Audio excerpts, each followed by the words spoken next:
بسم اللہ الرحمن الرحیم۔ عورتیں نماز تراویح کیسے پڑھ سکتی ہیں؟ عورتوں کی نماز تراویح پڑھنے کا طریقہ کیا ہے؟ نماز تراویح کی نیت کیسے کرنی چاہیے؟ نماز تراویح میں کون کون سی صورتیں پڑھی جائیں گی؟ ان تمام سوالات کے جواب جانتے ہیں۔ تراویح کی نماز جس طرح مردوں کے لیے پڑھنا ضروری ہے، اسی طرح عورتوں کے لیے بھی اس نماز کو پڑھنا ضروری ہے۔ بہت سی خواتین اس غلط فہمی کا شکار ہوتی ہیں اور وہ یہ سمجھتی ہیں کہ شاید تراویح کی نماز صرف مردوں کے لیے پڑھنا ضروری ہے، عورتوں کے لیے اس نماز کو پڑھنا ضروری نہیں ہے، حالانکہ یہ بہت بڑی غلط فہمی ہے۔ یاد رکھیے، تراویح کی نماز سنت موقدہ ہے، بغیر کسی شرعی عذر کے اگر اس کو چھوڑیں گے تو گنہگار ہوں گے۔ مرد بھی پڑھیں گے اور عورتوں کے لیے بھی اس نماز کو پڑھنا ضروری ہے۔ اگر عورتیں اس نماز کو بغیر کسی شرعی عذر کے چھوڑیں گی تو گنہگار ہوں گی، اس لیے عورتیں بھی اس نماز کو پڑھیں۔ اب مسئلہ یہ ہے کہ مرد حضرات تو مساجد چلے جاتے ہیں جہاں باقاعدہ تراویح کی نماز جماعت کے ساتھ ادا کی جاتی ہے، لیکن خواتین گھر کے اندر اس نماز کو کس طرح سے پڑھیں؟ اس نماز کے پڑھنے کا طریقہ کیا ہے؟ اس نماز کی نیت کیسے کریں گے؟ اس نماز میں کون کون سی صورتیں پڑھی جائیں گی؟ سب سے پہلے ہم عشاء کے 4 فرض پڑھیں گے۔ عشاء کی نماز کے 4 فرض پڑھنے کے بعد پھر ہم 2 سنت موقدہ سنت ادا کریں گے، پھر 2 رکعت نماز پڑھیں گے، اس کے بعد وتر نہیں پڑھیں گے، پھر 20 رکعت تراویح کی نماز ادا کی جائے گی۔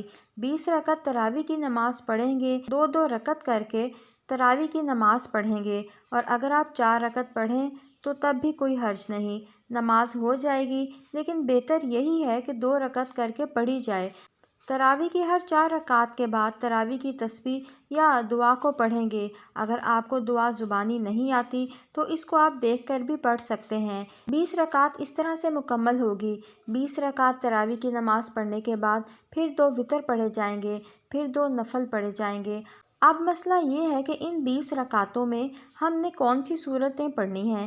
اس کے لیے کوئی خاص صورت نہیں ہے، یہ ضروری نہیں کہ کوئی خاص صورتیں پڑھی جائیں گی۔ جو بھی آپ کو قرآن پاک آتا ہے، جو بھی صورتیں آپ کو آتی ہیں، 10 صورتیں آتی ہیں تو 10 پڑھ لیں، 5 آتی ہیں تو 5 پڑھ لیں، لیکن وہ صورتیں ختم ہو جائیں اور تراویح باقی رہتی ہے تو ان صورتوں کو دہرا لیں، تو اس میں بھی کوئی حرج نہیں۔ اگر آپ کو صرف 4 صورتیں آتی ہیں، یعنی 4 کل آتے ہیں، تب بھی آپ کی نماز بالکل آسان طریقے سے ادا ہو جائے گی، یعنی 2 رکعتوں میں آپ نے 2 کل پڑھ لیے، اس کے بعد پھر 2 رکعتوں میں پھر 2 کل پڑھ لیے، اس طریقے سے 4 رکعت آپ کی ہو گئی۔ 4 کل بھی ختم ہو جائیں گے، پھر دوبارہ ان کو دہرا لیں گے، لیکن ترتیب کا خاص خیال رکھنا ہے کہ پہلے والی بعد میں نہیں پڑھنی اور بعد والی پہلے نہیں پڑھنی۔ اس طریقے سے پہلے اس کو پہلی رکعت میں پڑھ لیں، جو بعد میں آ رہی ہے اس کو بعد میں دوسری رکعت میں پڑھ لیں۔ یہ تراویح کی نماز ادا کرنے کا صحیح طریقہ کار ہے۔ نماز تراویح کی نیت کیسے کی جائے؟ نیت کہتے کس کو ہیں؟ دل کے پختہ ارادے کو۔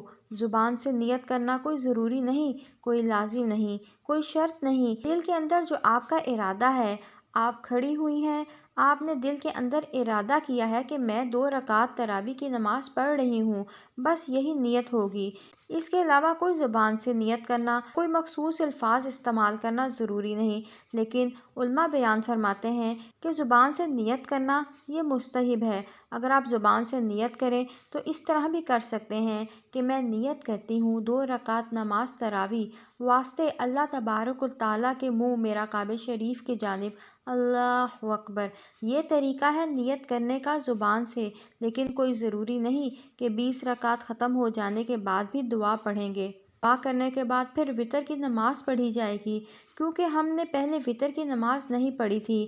پھر چاہیں تو آگے نفل بھی آپ پڑھ سکتے ہیں، چاہے تو یہ نہ پڑھیں، آپ کی مرضی ہے۔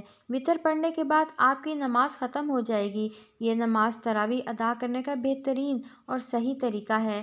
اللہ پاک سے دعا ہے کہ اللہ پاک ہم تمام مردوں بشمول عورتوں کو نماز تراویح پابندی کے ساتھ پڑھنے اور پورے رمضان کے روزے اہتمام کے ساتھ رکھنے کی توفیق عطا فرمائے، اور ماہ رمضان کی برکتوں اور رحمتوں کو سمیٹنے کی توفیق عطا فرمائے، آمین۔